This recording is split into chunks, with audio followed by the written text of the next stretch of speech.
So I don't have a PowerPoint, but what I was hoping to happen is that we have a discussion, in terms of what the culture is, what's happening, and what we provide at Project Horizon. So, who's heard of Project Horizon? Heard, didn't know what it was. So you've heard of us? Well, I heard the name and I looked y'all up when I found out it was coming here. But yeah, Okay. put that in there. All right. Fair enough. That's good. That's good.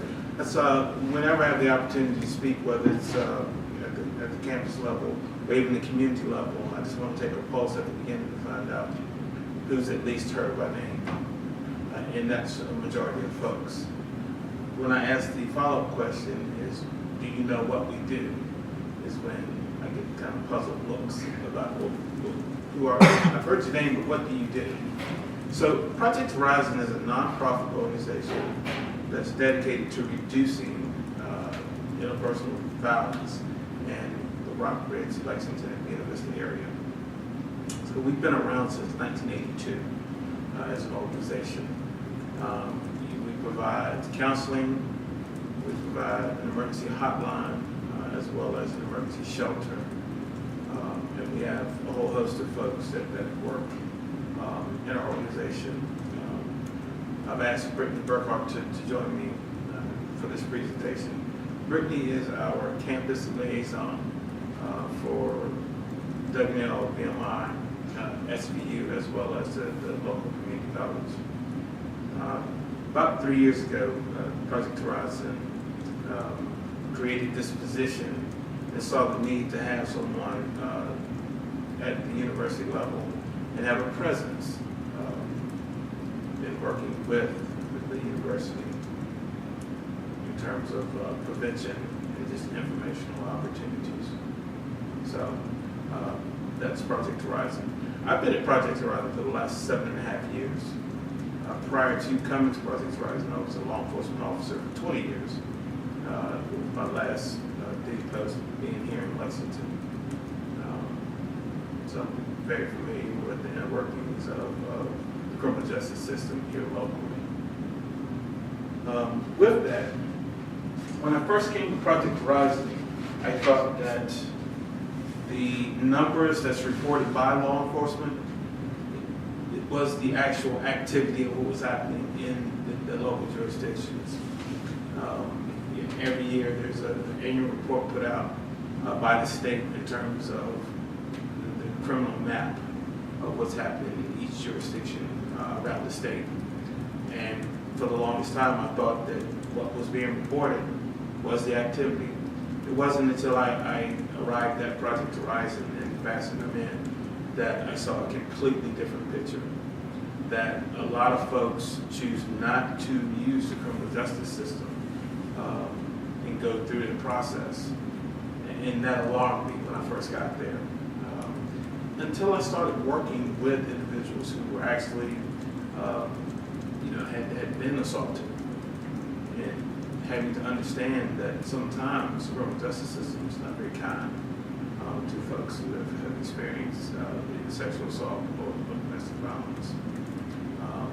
One of the ways that they started to improve was start to take a look at how they responded from the first responder level and even the investigative level. I'm a part of a cadre that holds an annual training for prosecutors and new investigators. It's called Trauma to Trial, and that's an adult, non-stranger sexual assault. And we pretty much take it from the investigation and what that looks like in terms of first responder investigation to prosecution and what that process look like. It's a week long. It's pretty intensive. We have Commonwealth attorneys from around the state, as well as police investigators and advocates. And like I said, it's a week-long informational bonanza.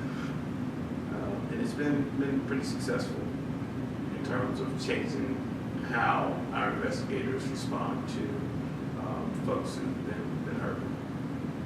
So an informational sheet in terms of what our statistics look like for the last year.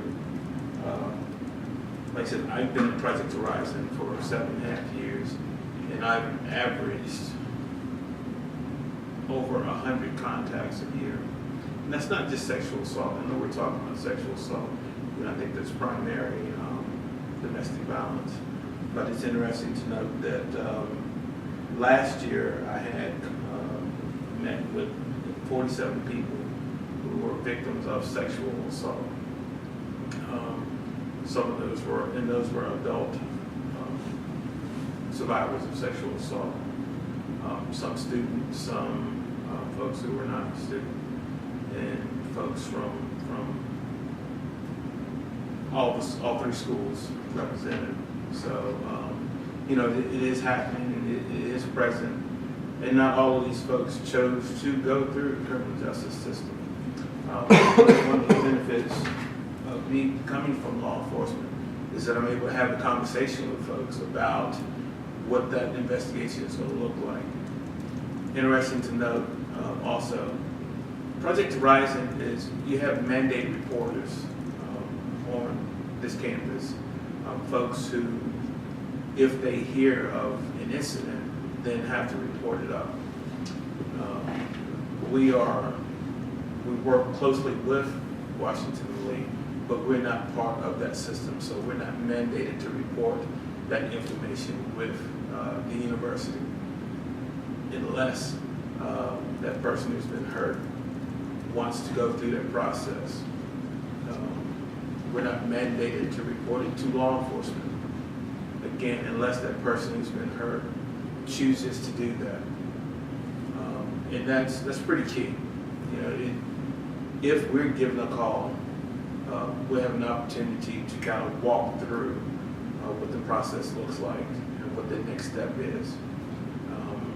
And oftentimes it gives that person who may be in a situation where they're in crisis just an opportunity to kind of stop and figure out what the next move is. And we kind of get there together. So, any questions so far? No? Okay. So, I brought Brittany along again, and I'm going to have her come up and just kind of explain what it is she does from a campus liaison standpoint. So, you'll come on. Okay.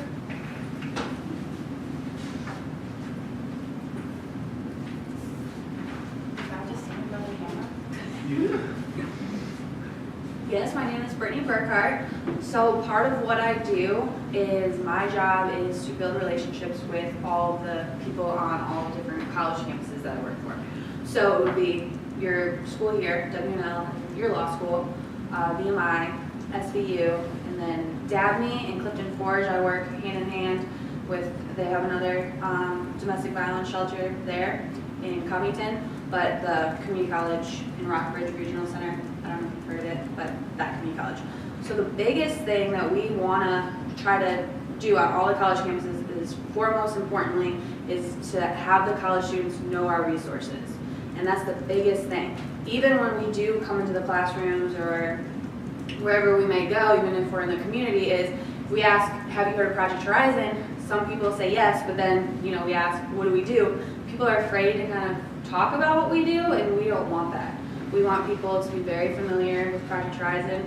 We want them to understand what we do, and we want them to be comfortable using our resources, especially for college students.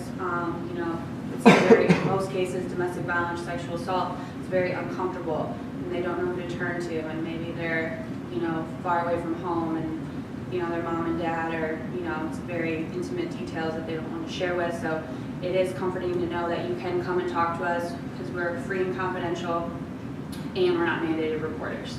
So it's very important for college students to know that. My biggest thing is being the campus liaison is prevention. So we're part of this community outreach team with the community and with the college campuses. And one of the biggest things on this campus, I'm sure you've heard of it, is bystander intervention training. So that's super important because that's prevention. And that's what we're trying to do. Obviously, we want to prevent these things from happening. and in doing so is to be active bystanders on the campus, to create a safe environment, and then the other biggest thing is to learn what healthy relationships are, right? Because if you're in a healthy relationship, hopefully there's, not the domestic violence and the sexual assaults that are happening. So those are two important things to kind of do on the college level, as well as build those relationships with the students. So small groups like these happens a lot. So with WILSO, the law school, and your SHAG and SPEAK organizations are kind of the three big ones on this campus that I talk to the most. And then there's some other ones that kind of teeter in with the Greek life and some other student-run groups that will kind of contact me and just be like, hey, can you come to our next meeting and just tell us about your services, because maybe one of the presidents in that group is passionate about spreading the word about resources and prevention. So we kind of just go to the campuses and talk to students and just want to get the word out about our services and what we're all about. So that's kind of what I do. And then also, obviously, the digital age, I'm also our social media liaison. So I came up with the hashtag Rock the Silence for Rockbridge County. I'm sure you've heard of End the Silence or Break the Silence for the National Coalitions for Domestic Violence. So we came up with Rock the Silence, hashtag Rock the Silence. So we're kind of trying to get that to, trend on social media with Facebook and Instagram, and just because that's such a good outlet for, hey, Project Horizon, know our logo, know our phone number, know where we're located, and be familiar with us. So I also want to mention, what if someone has actually been hurt, been assaulted, been sexually assaulted, and they're looking for information. Of course, Lauren has just walked through that process. If they call us, what will happen if they call our hotline? Our hotline is a 24-hour hotline. We have staff there trained to answer and deal with whatever comes in. So they're going to get a live person, and that person is going to be local. We're going to talk about their options of maybe going to have a PERC kit, which is a physical evidence recovery kit, performed. They'll have the option to go to a hospital, meet with a sexual assault nurse examiner, and have this PERC kit performed. Most of the folks that we have engaged with, we take them to AMC, which is Augusta Medical Center. Also, they don't have to worry about the cost of the PERC kit. Money from the state that we cover the PERC kit. At this point, it's still their choice whether or not they want to report it to law enforcement. They can have a PERC kit performed and still not contact or report it to law enforcement. It's just a way of, preserving that evidence should they at some later time decide that, I want to report to law enforcement. But again, if they don't know that they have the option to do that, it may be some critical evidence that's lost that could be helpful in the investigation. And that's one of the things that we're going to tell them if they call us. Would you like to go have a PERC kit done? And we're going to follow the details. So I'm curious, you said that you have been working to put together trainings to improve the police department's responses to these sorts of crimes. What sort of strategies have you implemented? One of the things that, coming from the police culture,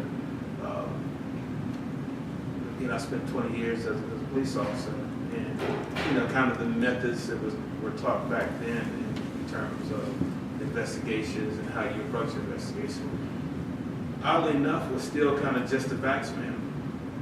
It may have been cleaned up a little bit, but what you run into is that you have first responders who show up and they're still with the pen and pad going. They want the critical details, and that which looks like just the facts. I just want the facts. By changing that approach in terms of first initial encounter. It's usually going to be with a uniformed person, not with an investigator. So if we can teach that uniformed person how to conduct an initial interview, and even that investigator how to conduct an initial interview, and the difference between an interview and an interrogation, and how it looks when you are standing over someone who's been assaulted and you're looking down on them and you're simply asking questions. Can you tell me what happened? And you're trying to show compassion, but you're standing above that person versus being seated and making sure that just that the physical presence of what that looks like. And if we can get folks to grasp just that little change from here to here, we're already a step ahead. So, that's just one method that folks are being shown and being taught and why it's important. And then you go into, the different styles of interviewing. Understanding that you may be able to get some information that night, but simply there may be some information that's not accessible because of the traumatic event that's occurred. So we start looking at, kind of a trauma-informed response to how you ask questions, when you ask questions, and what questions you ask. So,